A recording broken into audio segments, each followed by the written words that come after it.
We should consider how this tie-in shall work. That's why there should be a site visit in order to agree on the exact location of the tie-in points.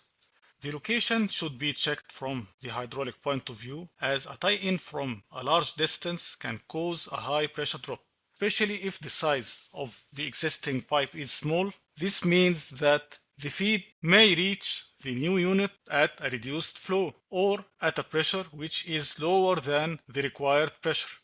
If you would like to know more about how hydraulics work in a process plant, you can check out my hydraulics course in the bonus section. So, the tie-in may need to be closer in this case, or maybe we would need more modifications to overcome such an issue, like changing the existing pipe size to a larger size or installing a pump to avoid this bottleneck which can cause many issues during operation. The location should also be checked from the piping point of view and its expected routing shall be. This also needs to be studied well. How would we connect the new system to the existing system? This is supposed to be a running plant. Shall we need to shut down only the line we are connected to, or isolate the whole system, or even isolate the whole plant, like in case of flare, for example, or in the case of drain systems? These are systems that already serve the whole plant. In this case, they will need to be isolated from the whole plant, and as no system can work without the connection to the flare system, for example, then the whole plant shall be shut down in order to install these tie-ins.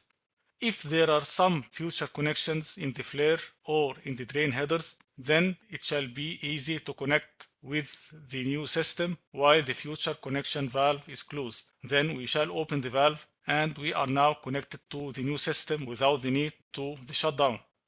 However, if we want to connect the tie-in without shutting down the plant, we can use the hot tap technique. Through the hot tapping, the tie-in connection can be established without the depressurization or the disruption of the process. However, it's a dangerous and costly operation. That's why it should be considered only when there is no other way. Although checking the existing system is not in our scope while preparing the P&IDs in most cases, we should ensure that the old system won't be subject to issues due to our modification. On the other hand, we should also ensure that our new system is protected against upset conditions in the old system. In this case, we should study the interface between the two systems and ensure that both systems are protected and can operate in harmony.